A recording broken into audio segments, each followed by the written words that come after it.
Well, I'm ready to go whenever you guys are. So whenever you're good, I'll hit the intro here. Start this over with. Start talking, buddy. It sounds like you're in court. No contest. Well, yeah, certainly. I mean, it was our fault. We made a mistake. Spotter said it was clear.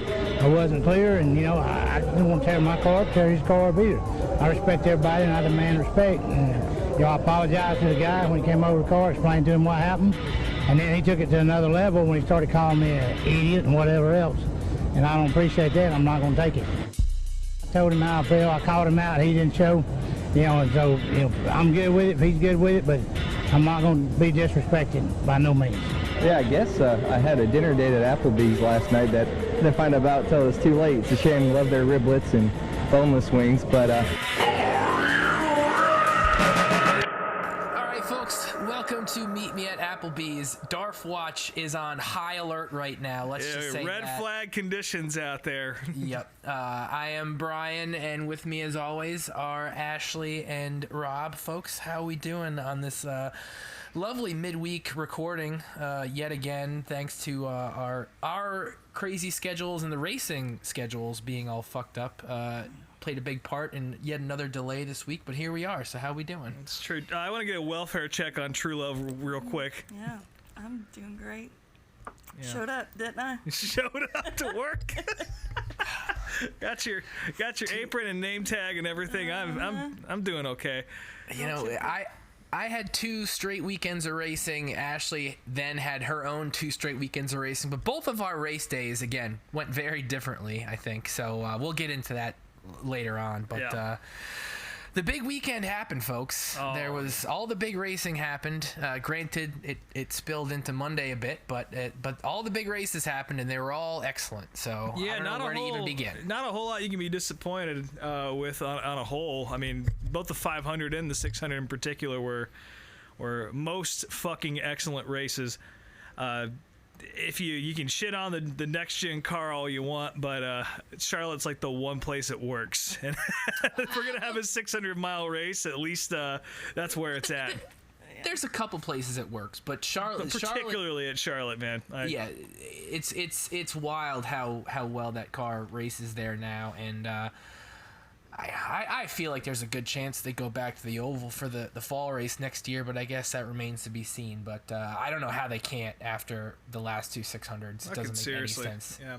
Well, Truelove, you are now a North Carolina resident after the past few weeks. How was your experience? When did you get there? How long were you there? Are you still fucking there? What's going on with you? I feel like I am. I've been there like half of this past month. I went up Saturday afternoon. I was hoping to go see Cup practice and qualifying, but that got rained out. Yeah. So instead I went to Saeed's bar and got real fucking drunk off Jello shots. That's where the pros go. Yeah. Good Lord. What are you doing? I've never been to Saeed's before, actually. I always end up at the Beaver or some other place like that down in Charlotte. Now, Saeed's is in Mooresville, right? It is. Yeah. So if you ever want to party with a bunch of Xfinity drivers and fiancés and spotters, that's where you go. Saeed's is the place. Yeah. Did you sing karaoke? I did not. I've heard tell of karaoke.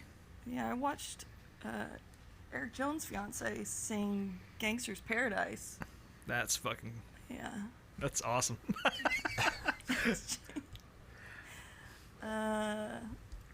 Yeah, I've heard stories about the two of them being pretty cool people. So.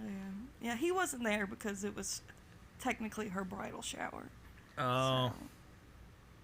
So, but yeah, Freddie Kraft, Bubba's spotter, was there. He was fucking wasted. Sheldon Creed apparently drank a beer out of a prosthetic leg on the back patio.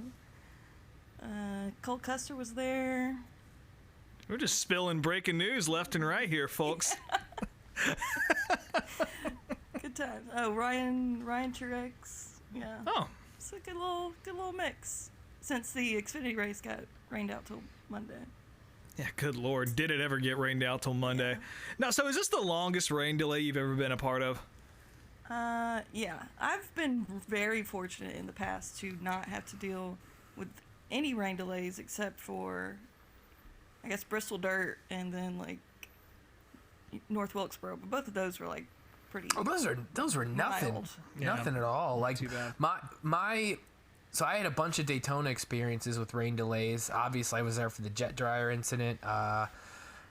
Fucking a rain delay was one of the reasons why I became a lapsed fan. The 2002 New Hampshire race Lasted so long, you forgot about what racing was. Yeah, well, so 2002. It was the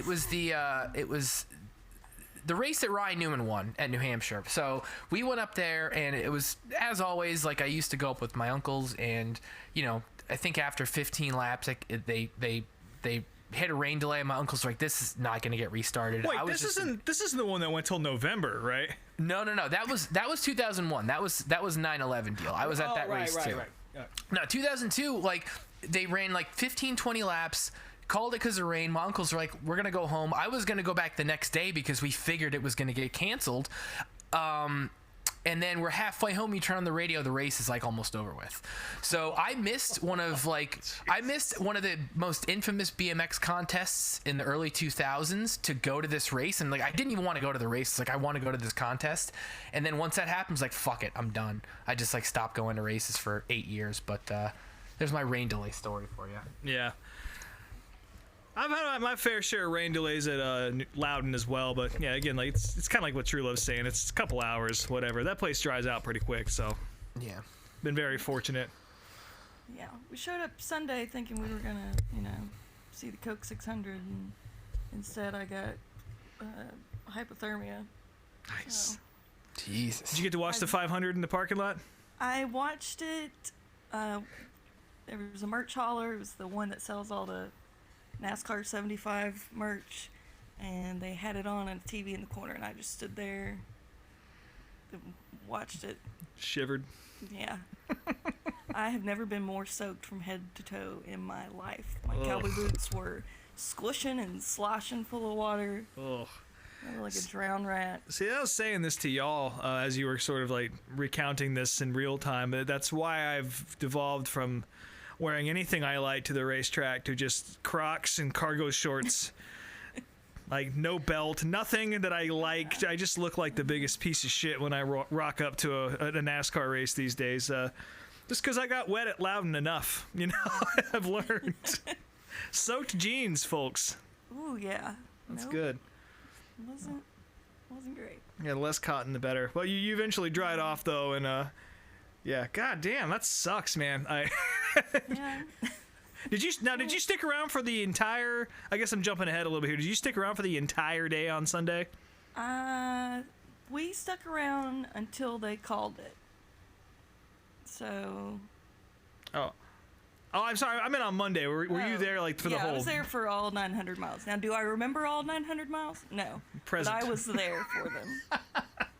I literally, Tuesday morning, I had to wake up so fucking early to go catch my Greyhound bus. I was still wasted out of my mind, confused, and I literally had to Google who won the Xfinity race because I had no fucking I think everybody did.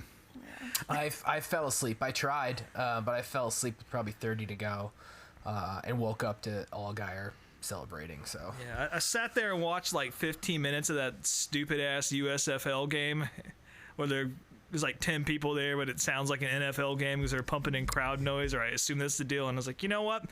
This can wait. This can be a YouTube video in a couple of days.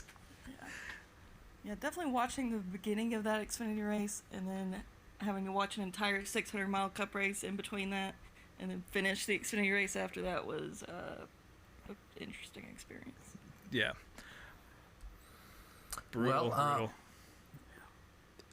Do we want to get into Indy, because there's plenty more about Charlotte we got to talk about as the show progresses. Yeah, let's talk about the 500 a little bit. Indy. That was a fucking excellent race with a very NASCAR finish.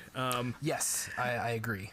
I don't know how to feel about it, really. I do really appreciate IndyCar and Roger Penske and the whole gang's sort of respect for the race distance. I hate green, white, checker finishes. You know, it's not the Daytona 506 or whatever the fuck it is. It's the Daytona 500. It's the Indy 500. It's the Coke 600. Like, these, they have numbers in the name for a fucking reason. And I hate when we go over that because, you know, the winner of that race to me is whoever finishes the distance. And yeah, anyway, that's a whole other argument. So I really appreciate Indianapolis and Indianapolis Motor Speedway. Wow. IMS, we'll call it that. I got real fucked up this weekend, folks. I'm still also recovering. But I appreciate. I don't know what day it is. It's Wednesday, I think. Wow. I thought it was Thursday. There's sprint car racing on right now, though, so it's definitely past Tuesday. But yeah, I appreciate IMS's willingness to adhere to the race distance. But throwing the green and white at the same time, I don't know if that's something, like, as a purist, I'd rather see it end under yellow, to be perfectly honest with you. You know, as someone who hasn't really followed, I mean, I've watched my share of Indy races over the years, but, you know, never that closely. I feel like there's a history, you know, a somewhat infrequent history, but nonetheless a history of weird finishes like this. Again, not like this one, but like just, oh, we're going to throw the flag here, we're going to run them yellow here. It's just like there's not a consistency. Yeah, you want to talk about precedent being set, which we'll talk about precedent a little later in the show, I think. Yeah. in regards to different topics, but the only precedent for this that I can remember is in '97 when they just threw the fucking green and white at the same time by surprise, and no one saw it coming, and it was a huge blunder. Actually, I think we talked about this on the show a couple weeks ago. Yeah, we did. But that was the precedent that was set for this to be acceptable. And the irony of it being, I'm pretty sure Ari Leyendijk is on the committee that makes these decisions up in race control. So maybe he chimed in and was like, well, I want one like this. Let's see what happens. But yeah, Joseph Newgarden taking it from Marcus Ericsson. Again, not to sound like a total downer on what was a great race. I don't necessarily like the really like draft breaking shit that we see in Indianapolis now. It's definitely an adjustment for me to see these guys do it, but it's fucking intense. And wow, that racing was incredible, despite my hesitance to see that happen.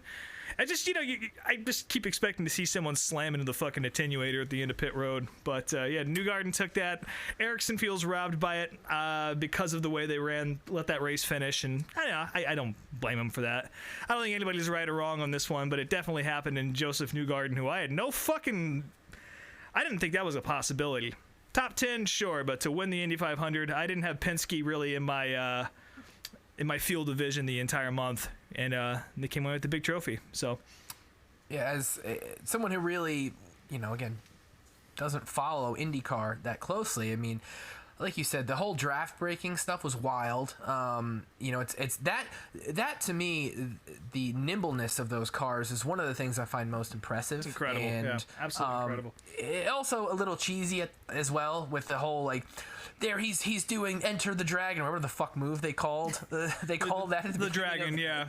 Yeah, and it's just like, come on, that's kind of lame, but it's fun to watch. Like, it's definitely cool and weird, but yeah, I think the only place you really see that, or I've seen it anyway, other than IndyCar, is at New Hampshire with modifieds, because they run restrictor plates, and you see, it's not restrictor plate racing in the sense that you saw with cup cars or anything like that, but you see a lot of that real snaky kind of draft breaking, follow the leader kind of stuff when people are trying to get runs at a modified race at Loudon, and now it's just how you race at Indy with those long straightaways. I guess it's pretty similar track, you know, flat, you know, low bank, that sort of thing, super high speed.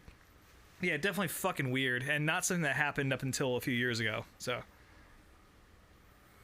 Well, it was fun to watch. You know, I really only paid close attention to the last like 50, 60 laps or so, but you know, my appreciation for IndyCar definitely continues to grow. And you know, I don't know anything about Newgarden or anybody else really in the field, but you know, it was a neat victory celebration. Well, you know, he was the milk gimp. I know he was the milk gimp. I do know that. We'll have to post a link to that one, folks. Please do. Google. You sent that to me while I was in the middle of Saeed's, and I Holy shit. Showed it to all your new friends immediately? Yeah, well, me and Buddy were sitting there watching it, and good dear God. If you haven't seen it, folks, it involves Joseph Newgarden, a half-drank glass of milk, a gimp suit, and a bathtub. And I'll let you feel... You know, I was going to say that sounds worse than it actually is, but I don't know. It's pretty fucked. And this aired on just television, on ABC. It was the pre-race, so we'll let you guys connect the dots on that one. Ugh, yeah, I didn't want to see Newgarden win for that reason alone, Well, but... I think because you sent that video to us is why he won. I know. I think I willed it into Yeah, existence. It's almost the 9th anniversary of that originally airing on television.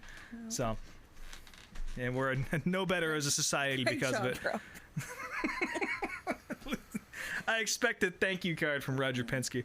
Yeah. So, And speaking of Roger Penske, though, one of his drivers finally broke his winless streak at the Coke 600. Ryan Blaney. Well deserved and you long forget overdue. Blaney's out there sometimes. For sure, and it sucks because he's another guy. He's been consistent this year. He's run well. He just he hasn't won till this week. Yeah, he didn't suck last year either. He almost won the regular season title. He just didn't win, and yeah, it's fucking stupid playoff system. But that's a whole other conversation. We'll save that for playoff time. Yeah. But yeah, it was awesome to see him win. He didn't, I wouldn't say dominated, but he was probably the strongest car most consistently throughout the 600 miles. He was like one of 3 or 4 guys that you could have pinned that on. I think Larson and Byron both were up there in the mix as well. Not the whole race, but they kind of did their little slow creep through the field. Yeah. And Byron was up there all day too. So it was really just Larson who kind of snuck up there. But yeah, Blaney was... It is no surprise that he won this. Yeah, that was awesome. I'm a big Blaney fan, and I was standing right there at the start-finish line, so when he came through the fence and came up the stairs, I was right there, wasted and screaming my head off, but that was really cool. Can't say I saw you. I'll have to go back and look for that. Yeah, there's a couple clips where you can see me in the background. Well, that's cool. Was that car as ugly in person as it was on television? I didn't mind it so much, but I don't. a lot going on there. I don't think that car is ugly. I just think it looks more like a watermelon than it does whatever lemon lime flavor they're like cherry running with it. lime Cherry lime. It looks nothing. It doesn't scream cherry lime to me. It screams watermelon. So I don't know what. After he won, some teenage girl came up and gave me one. I was like, maybe she can tell how wasted I am and knows that I need to switch. You need some body armor. Yeah. You need as many electrolytes as humanly possible at this moment. So, What were you sipping on all day? Thank you. Oh my god. Okay, so I didn't bring a cooler beer. Oh, What? What are you doing? Well, no. when I travel, I can't take a cooler.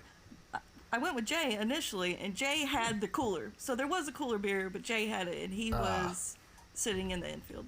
This is all karma. This is karma for you at fucking Wilkesboro. This is what happens. That's all I'll say.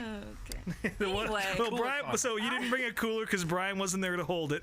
exactly. There you go. So I bought a shit ton of giant, I think they were like 24, 25 ounce Coors Lights just all day, just pounding those. So. Good lord. Ugh. There's a lot of them. Well, at least it wasn't an F1 race, so you won't get your house repossessed or some shit. So. You checked your account yet, or are you going to let that one be a surprise? It was pretty, I looked at it, it was pretty depressing, but it is what it is. Hey, at least Saeed's is pretty cheap, right? Yeah, it was real cheap. Well, that was Truelove's bar tab for Monday. So what do we want to talk about next in this race? I guess let's talk about Bubba and Eric first, I guess, and then we'll go into the big topic. Did you see that, Truelove? Because I'm still very lost on what that, other than the fact that they just don't like each other in general and never have. I didn't see the actual contact, but they did replay it on the big screen at Charlotte. The contact itself was minimal. It was barely anything. I'm not sure what happened on track.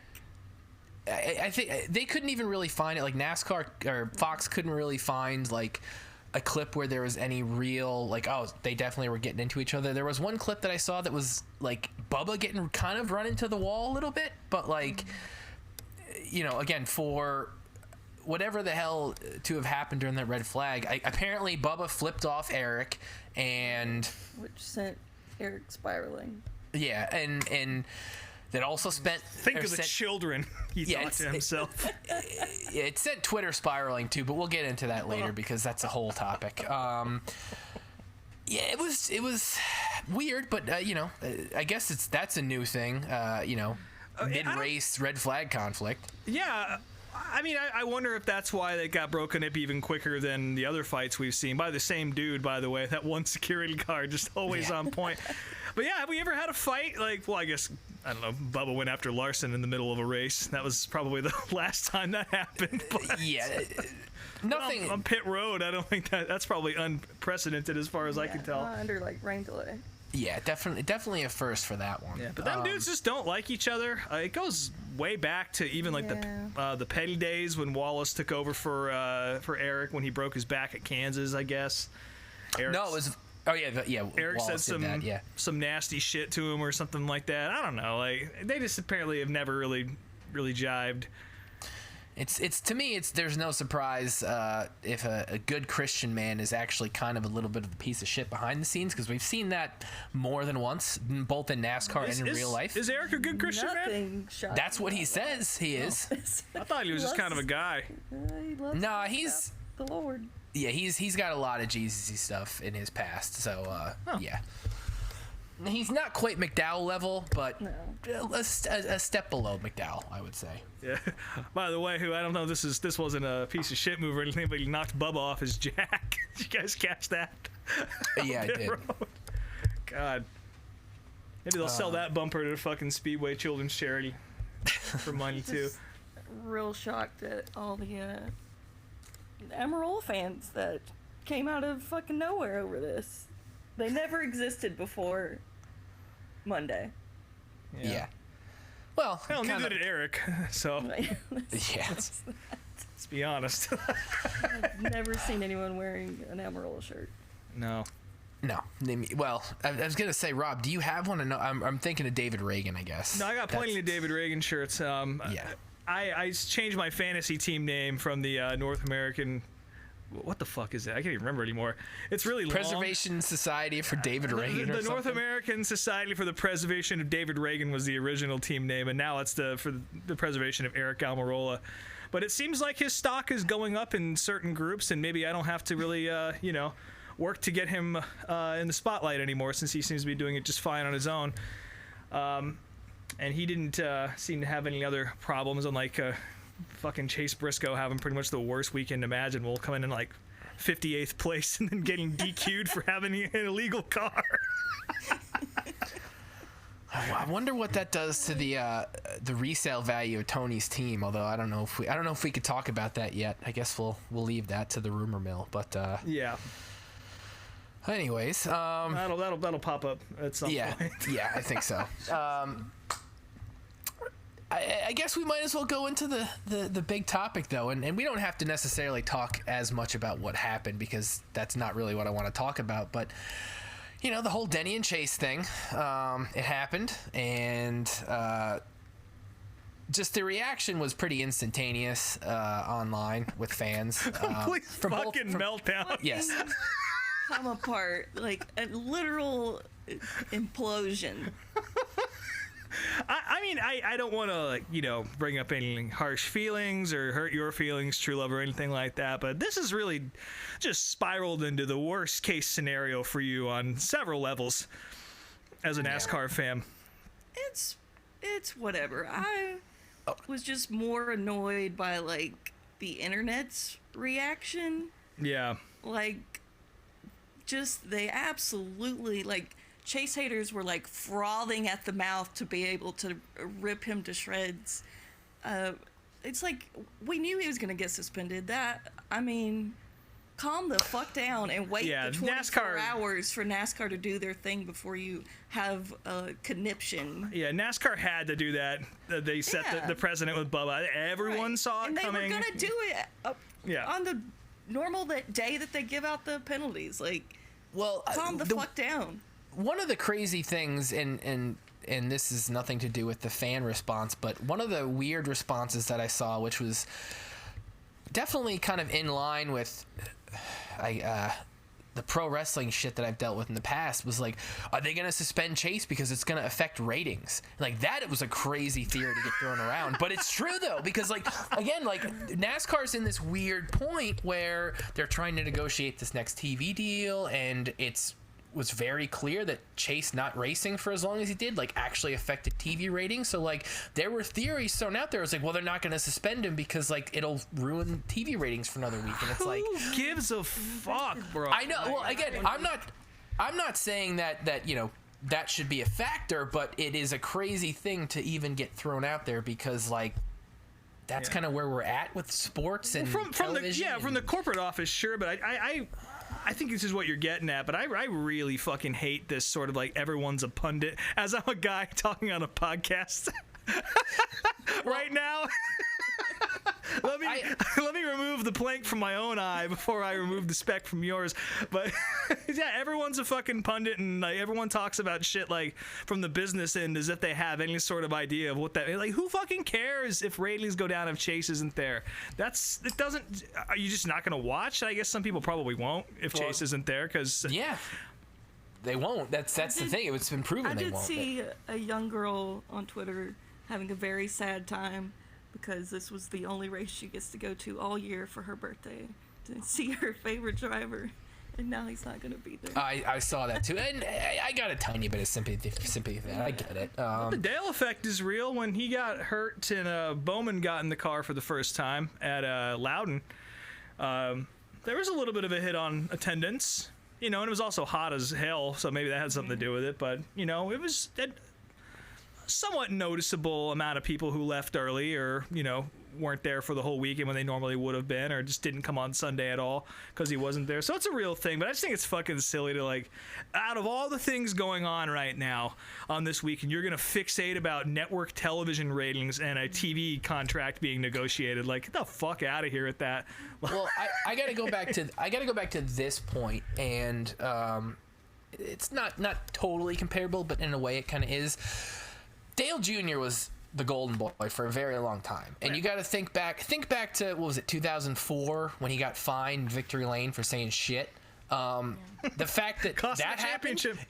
Yeah, that cost him a championship, and like he was the golden boy then. That was his time. That was only a couple years after Dale died. Like, they had no problem penalizing him. And again, different situation. Like, he didn't take him off the track, but like, I think that maybe speaks back to NASCAR having somewhat of a record of some integrity, and you know, regardless of who you are, you fuck up, you're going to get penalized. You know, the level of that enforcement can be debated at times, but you know, nobody you know, can avoid the sword or whatever. I don't know, whatever fucking analogy you want to make. Like, I know what you're saying, but I also think, I mean, there's a palpable sense of favoritism, or at least the sense that Hendrick is favored by NASCAR. Yes. And there's a pretty nice little paper trail leading everyone to that fact. And there's the way they're able to get around the appeals board, and how they've always been able to get around penalties. And, you know, I think even if there was a little bit more of a case for Chase here, I kind of get the feeling that NASCAR might have dropped the hammer a little bit more than they would have. You know, I feel like this would have been the precedent setter for that reason, because they need to sort of squash that. Maybe that's just me talking out of my ass, but... Right. I mean, even as a Chase fan, like, of course I'm annoyed. I don't want to see my driver suspended, but, like, if he hadn't been suspended, the fucking golden boy comments would have increased tenfold for the rest of all. Well, you know, I can't. You bring up the golden boy thing. It's really funny how there's like a lot of golden boys depending on who you ask. Bubba Wallace is the golden boy. Day of the week, the mood, yeah. Denny Hamlin's the golden boy, fucking somehow. I don't know who is calling him the golden boy. He is the pariah of the sport. He's not the golden boy, not a chance. He's just the one that. He's, as far as guys that are still going to be around and still have a major investment in the sport, he's the most vocal.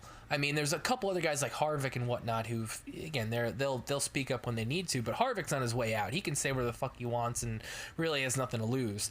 Denny has a lot to lose, and he's for no matter what you feel about him, and again, I respect what he says about the sport, because it's very clear that he is incredibly invested in the sport and the future of the sport.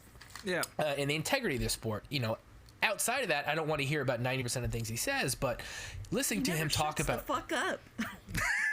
Well, again, that's what keeps him. That's also what keeps him fucking in the headlines, because he's not really been performing all that great the last year or two. His team's looking pretty good, though. Behavior has been the most annoying thing to me over this whole thing.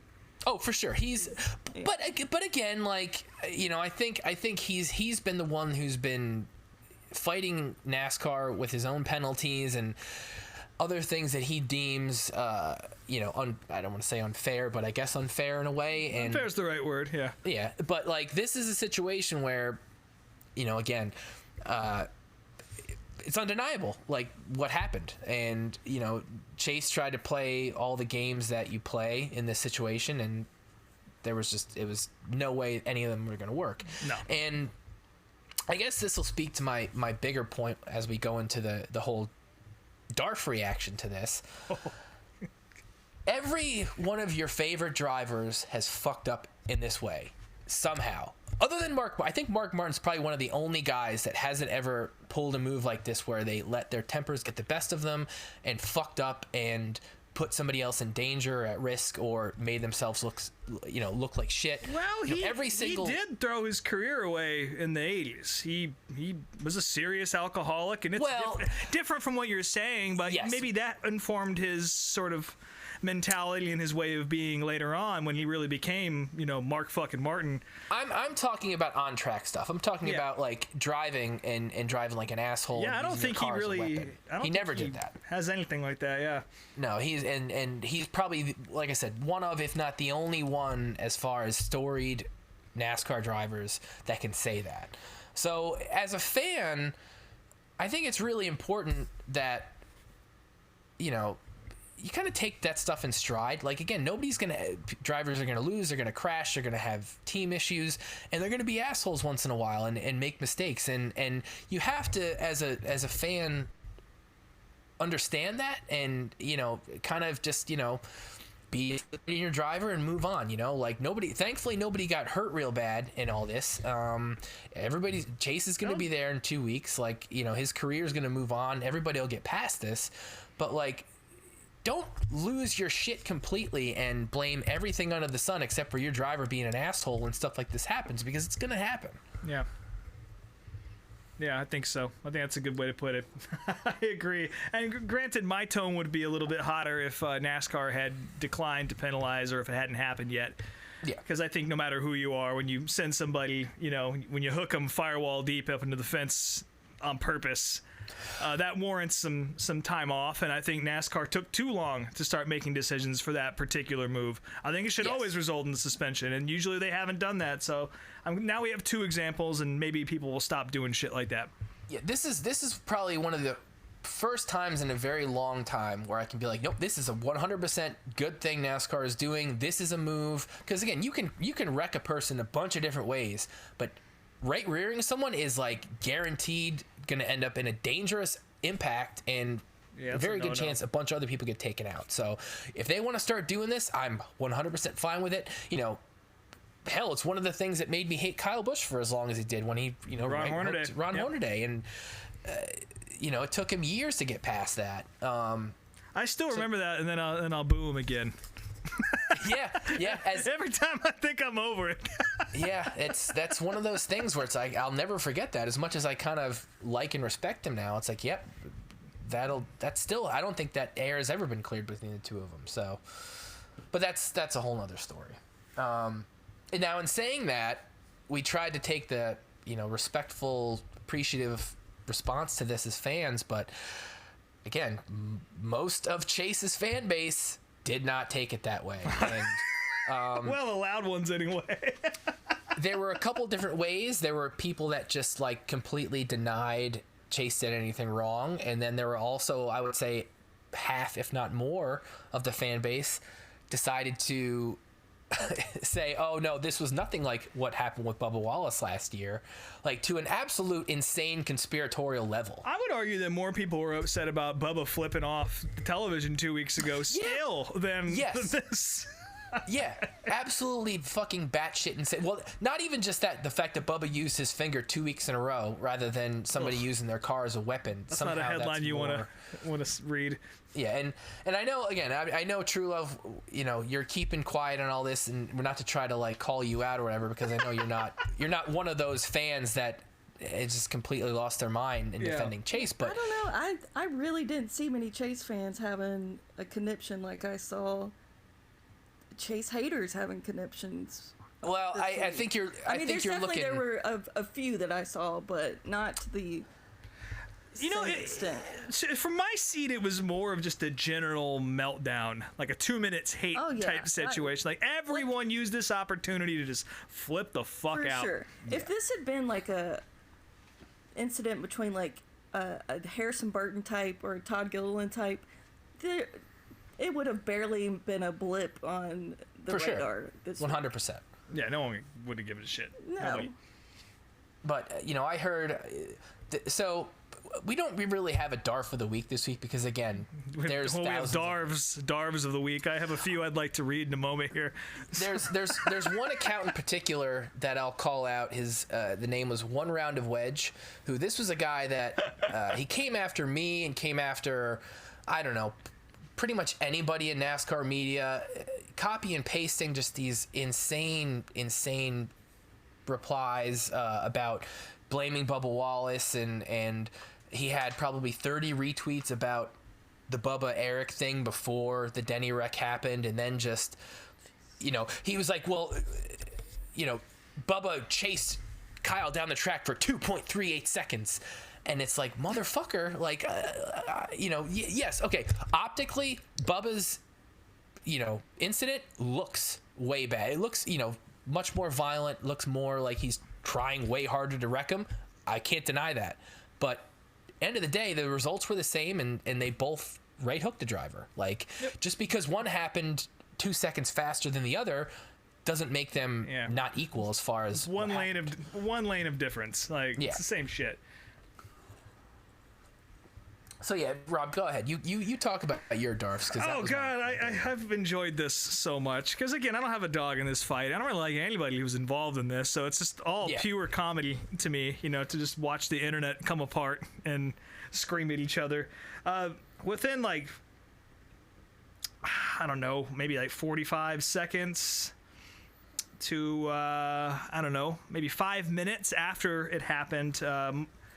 My honorable mention popped up. I don't even remember what this was from. It's on Instagram, but I don't know if it was NASCAR on Fox, whatever, just showing the replay or talk. I don't even know if the replay was even up. I couldn't tell you where this came from.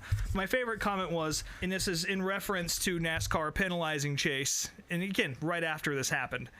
If they don't, the race card will come out, and it will prove they are protecting Bill Elliott's son. That's Sean6292 on Instagram. The fuck does that mean? I'm going to read it one more time. If they don't, the race card will come out. As if it's like a fucking character of some sort in a robe.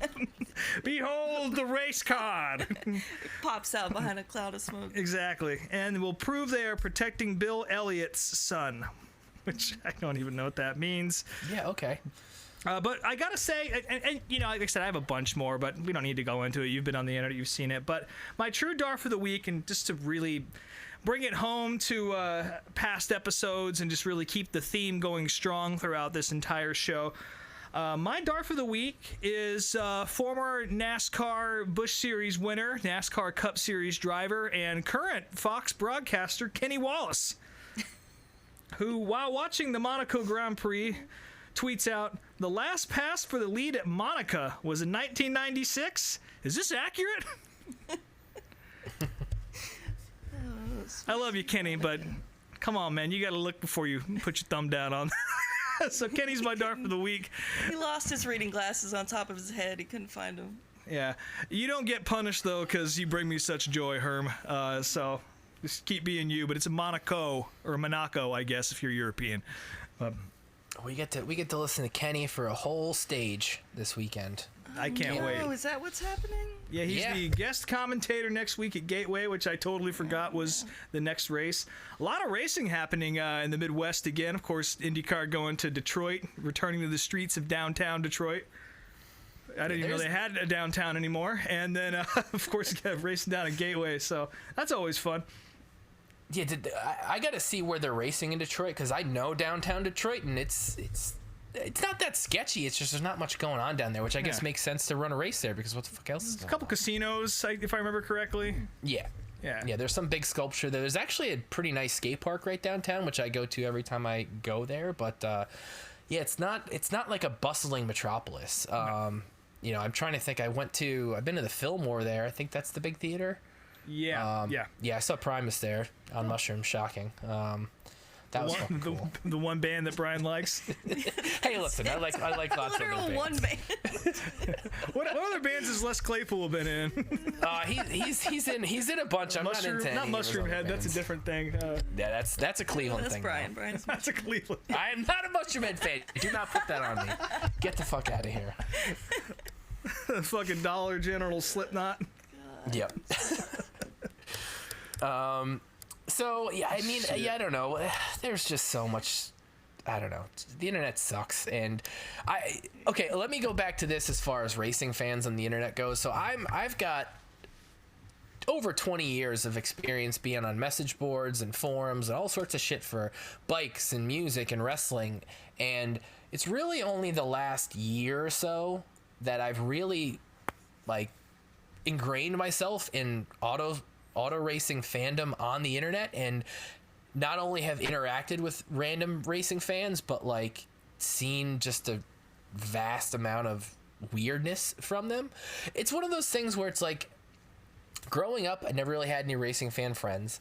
As an adult, you guys are my friends, and there's a handful of other people throughout the country I've become friends with, in part due to the internet and in part just meeting them at races. But I've also been exposed to just how fucking strange some of them are, and I guess I shouldn't be that surprised, but I guess it's also something that I never experienced up until the last couple of years. And like everything, I guess there's weird obsessive fans and people who are on the spectrum and people who are just mentally ill, and I guess it's weird to see those people in a racing context. And they're all on the internet, baby. Yep.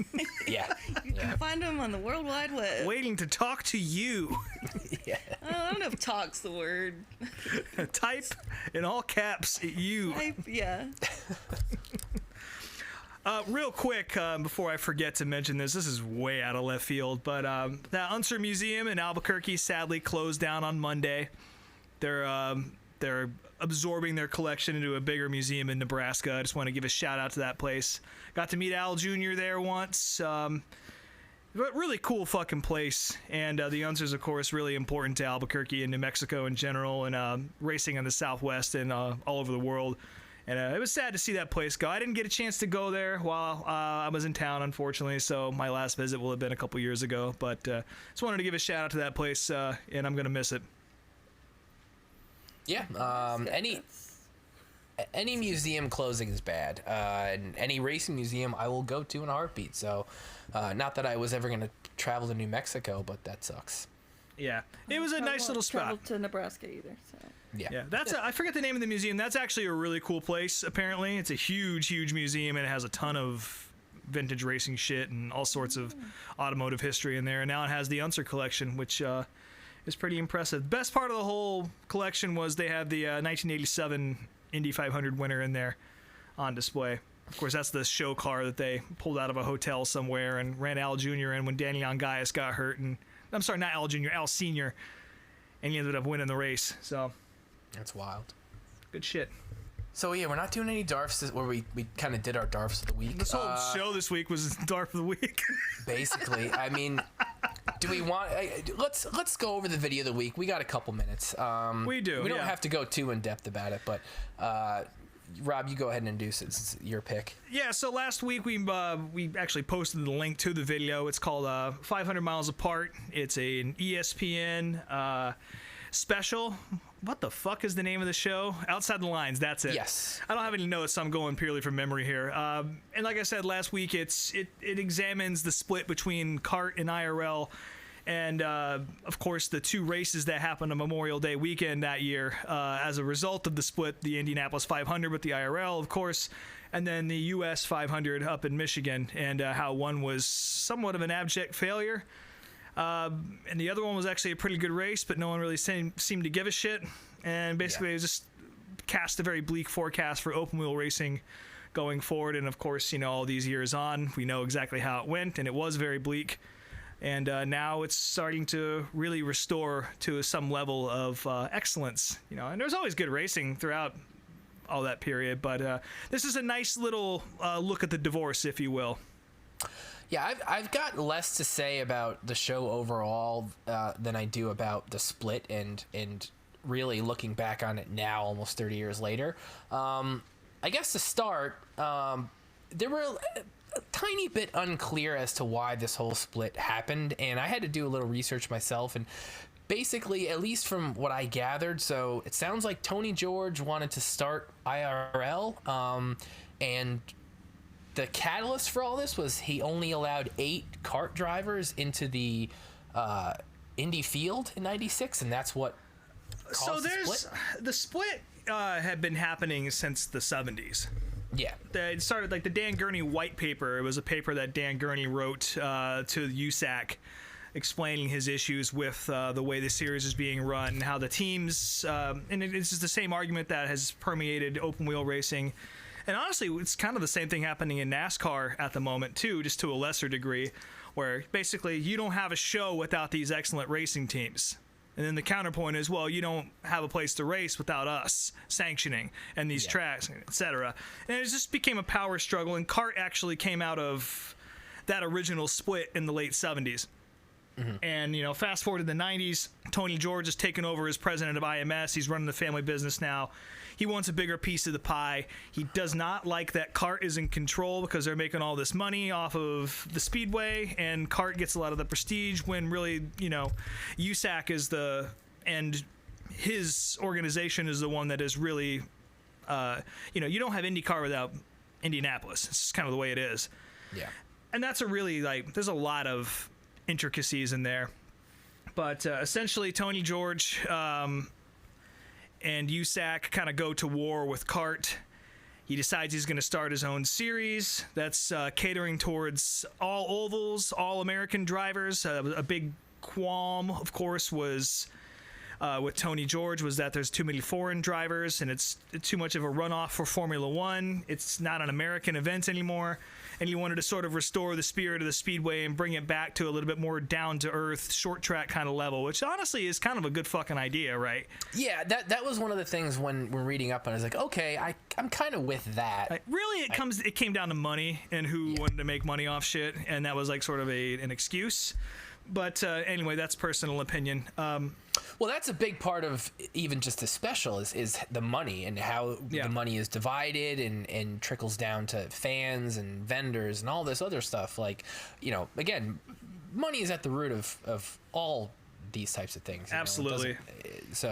But the big reason why kart teams decided to not go race in Indianapolis was the 25-8 rule, which was, again, this sort of fast forward to NASCAR now with the charter system, and honestly, Roger Penske has proposed a similar thing, ironically, for full-time IndyCar teams, that 25 spots will be reserved for full-time IRL competitors. And you see that in the World of Outlaws, too. They have a thing where you get extra bonus money if you sign up to run the full season, shit like that. It's a common thing, but at this time, to have the biggest race in the world where there's always been a standard of the fastest 33 make the field, for Tony George to say, no, 25 of my guys are going to run, and if you're not a full-time IRL team, only 8 of you can make the show. And so kart said, pound sand, we're going to Michigan, and they staged their own race up at MIS, and I guess we'll get into that in a little bit here. Yeah. It was, that whole 25-8 rule was very strange and didn't make a whole lot of sense to me, and, I don't know how you can run a race like that. How well, you're not fast. You aren't as fast as this driver, but you're in this group, so you get to be in the race. Like, doesn't make any fucking sense. Well, it came to a head in '97 when they had to add 2 cars to the field because they were too fast. Yeah, that was. So it never worked, you know. Yeah, it never fucking worked. And, and another big piece of this, of course, like kind of brewing in the background, was engine rules. There's a lot of issues that Penske and Ilmor had with USAC, and USAC was constantly trying to sort of tamp down Ilmor's influence and sort of prop up Buick. And the sort of classic stock block engines they were running. And of course Penske came out and basically ran a fucking tractor engine in '94 and blew everybody away. And so they banned that, and it was a whole thing. Like the split was inevitable from 1,000 different directions, and that rule was sort of the final straw and to force all these other teams out. So I will say, watching this video, I definitely it makes me, again, as this year my appreciation for IndyCar has been growing, you know, by the day. I definitely want to go back and research this whole split more, and I feel like there's got to be more videos and a book or 2 out there that will tell me more about this that I would like to read. Oh, there's a bunch of books. There's a book called Indy Split that came out recently. I want to say Jay Gruss wrote it, but I can't remember if that's who it was. Also, there's a book called Beast about that Penske Mercedes-Benz pushrod engine I was just talking about that got banned by USAC. That has a lot to do with the split as well, and kind of gives some insight there. And then Brock Beard, I believe, also has a whole series on YouTube that really breaks it down in a nice way. Yeah, that makes sense. Of course, but, you know. Yeah, with him. What that fucking guy does. But now, saying all this stuff, we've talked about the actual split itself. Let me get into my notes about this show, because there's a couple funny things to point out.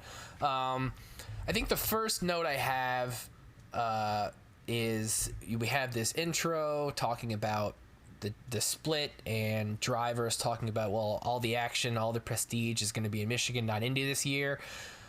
Well, the Michigan race, for those who didn't watch this or don't know what happened, 12 cars fucking wrecked themselves on the pace lap. Didn't even make the start. So again, you had the best drivers in all of racing. You can't even fucking make a pace lap in Michigan. Yeah, it's very reminiscent of, I think it was 1982 when everybody wrecked at the 500. So, like, to me, you know, if that's not foreshadowing just the entire split, I don't know what else could. We get a good clip of prime 90s Paul Tracy, and he's not the only one to echo this sentiment, but he talked about how he wasn't a traditionalist. I've been to the Stanley Cup, I've been to the World Series.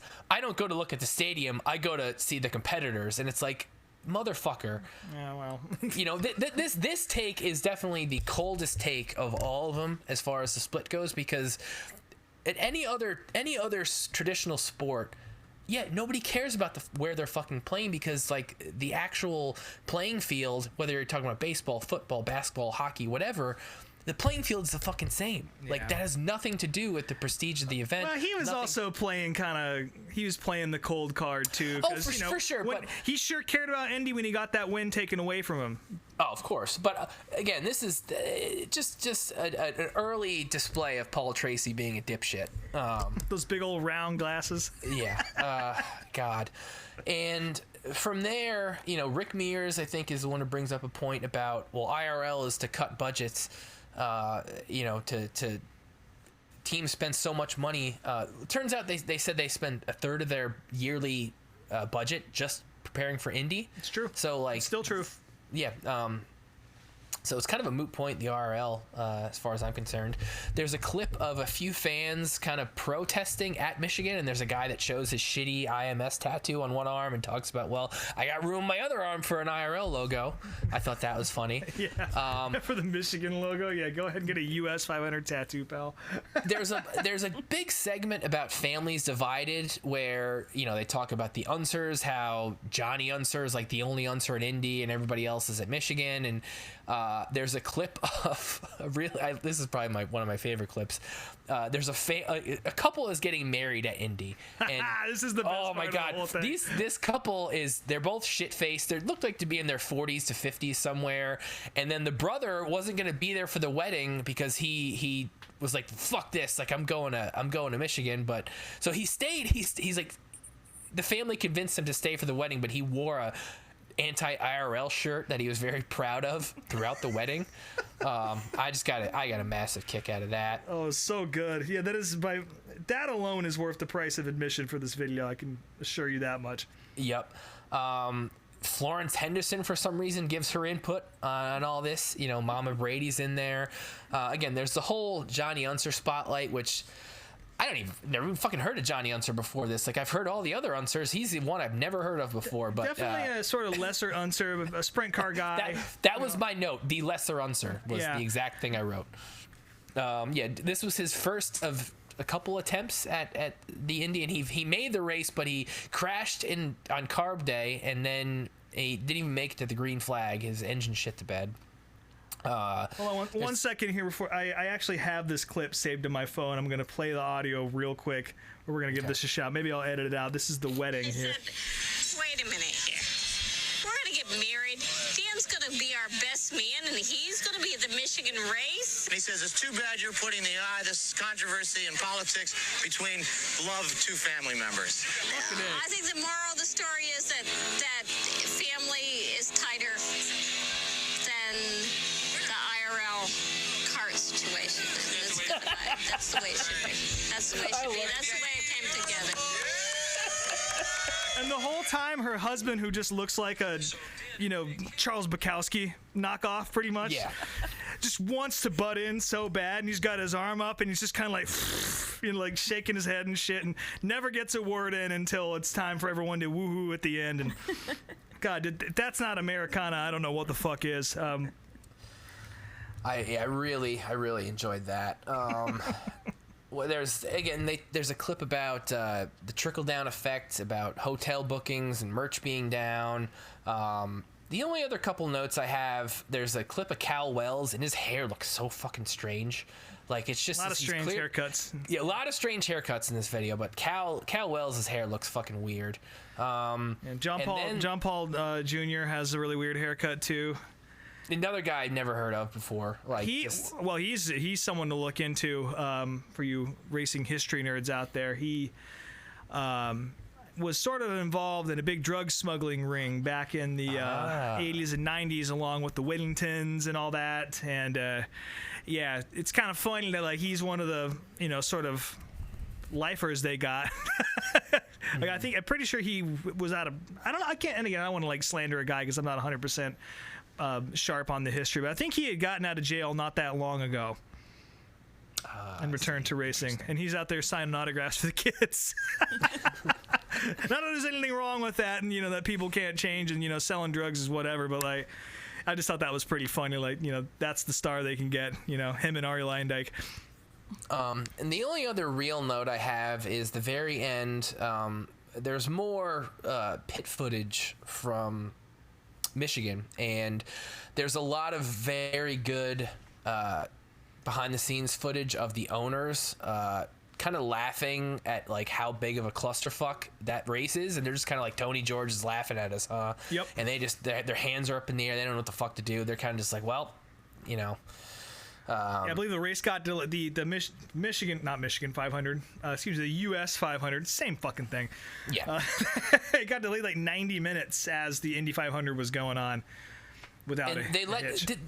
Was this kind of like one of those, what was it, the Winston or whatever, years ago, where rain took out a bunch of cars and NASCAR let them get their backups out? Did that happen here too? Yes, it did, because A, there would have been no race cars, and B, it technically happened before the start. Yeah. So everyone was allowed to go to their backups, and they got a race in, and it was entertaining enough. It was, Michigan. Yep. Well, if you were a fan of this video or just the story itself, I still have a US 500 shirt in my shop. So That's true.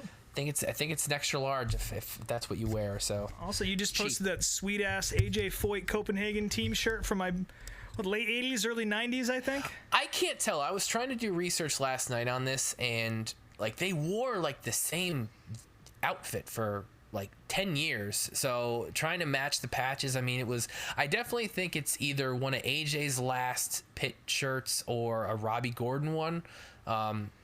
Yeah, that's what it looks 91, 92, just from looking at it. But again, you're right. There were a few years where they had that shirt. But yeah, Brian's got all kinds of good IRL shit in there. I bought a Steve Kinzer IRL shirt from him recently. That thing's fucking sick.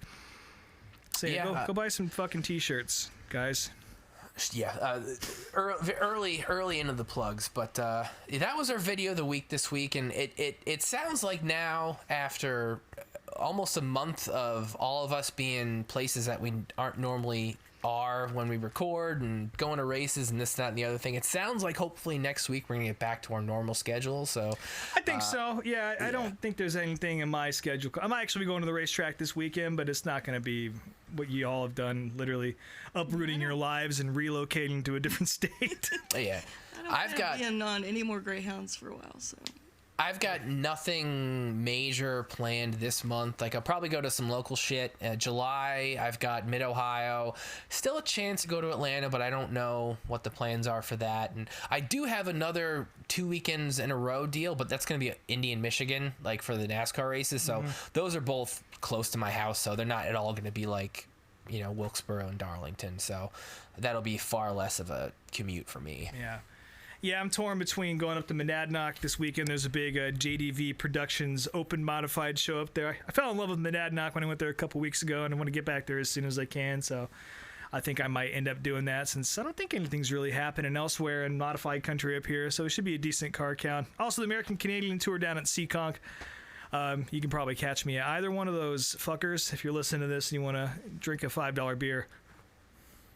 Yeah, I know I'll probably be at Lebanon Valley sometime in June, July. I gotta talk to my dad and see when he's gonna be back in New York, but it could be Father's Day weekend. If not, sometime in July, I'll be heading out there for sure. So We'll have to meet up.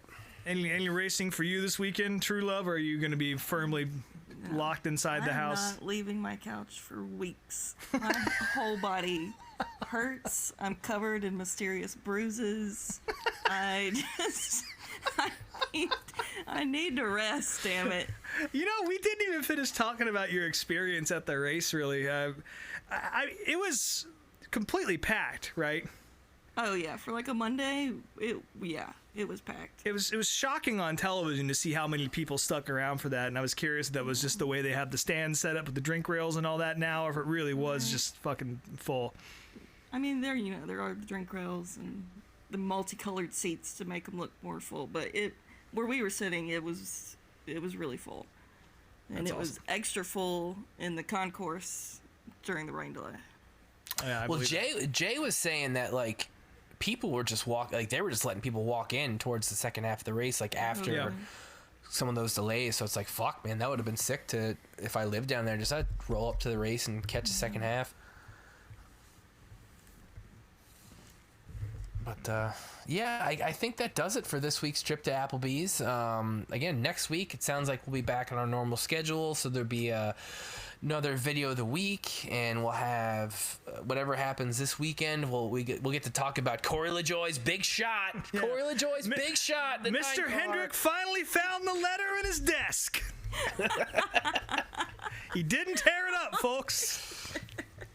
Fucking cheeseball horse shit. Biggest fucking pick-me driver of all time. Well, he finally got picked, and we're gonna see. Yeah. But hey, man, like, out of anybody available, you know, I know we've disparaged Corey LaJoie on this show before, but he's sitting in 20th in points right now, and we'll do it again, goddammit. But not a bad pickup right now, considering what he's doing in that Spire car, and it makes total sense why he was so willing to defend Chase right off the bat, because he knew he was getting a seat fitting as soon as he got done with the interview. So that'll be interesting to see. And then the ultimate irony out of all of this, and I don't know if we've really discussed this yet, but Carson Hocevar, Mr. Right Hook himself, getting a cup ride out of Chase getting suspended for right hooking somebody. What are the fucking odds of the guy who should have been penalized first now gets a cup start out of all this? It's fucking incredible stuff, people. You can't make this up. So there was a customer. Sorry. There was a customer that came to my bike shop today whose last name was Hocevar, and for half a second I was like, "Are you related to?" In my head I was gonna ask, "Are you related to Carson?" But I was like, "What am I gonna fucking say if he somehow is?" Like, "Oh, he's a dickhead. Tell him to stop crashing people." No, like, I talk shit about him on my show all the time. But so I refrained from asking that, but I don't know. So yeah, we'll see how all that goes. Uncle Kenny's in the booth. I get to see Jordan Taylor in Portland. I'm excited about that. Yeah, Portland. I forgot about that. Yep. We didn't even talk about the trucks, but who cares? I mean, the truck race was fine, but I mean, compared to everything else that happened this weekend, they were very clearly on the low end of the totem pole. That feels like it was a month ago. Yeah, it really does. It really does. Holy that and ARCA. fuck. Yeah. There was an ARCA race. There was an ARCA race. Yep. But yeah, we're in for another fun weekend of racing, and you know, who knows, maybe Rob and I'll have some short track stuff to talk about. But as always, you can follow us on Twitter at meetmeatdabees, and yeah, we were a little more vocal this past week on there. On Instagram at meetmeatapplebees. Some of us were more vocal on there. Some of us were, yes. Yes. Listen, it's fun. I want to ruffle some feathers on social media. It's fine. And yeah, as always, speedwaytsj.etsy.com, Speedway screens on all the medias, and now you guys can plug. Truelove, you're up. Yeah, Snake Mountain Truelove. Y'all know that. Y'all know where to find her. Yeah, RobBoats_unofficial on Instagram. These Wild Plains is the band.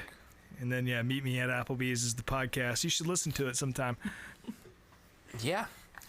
All right, folks. Well, thanks again for joining us, and we'll talk to you next week. Go get some sleep, Truelove. Oh, Would you? I am. It's my bedtime, damn it.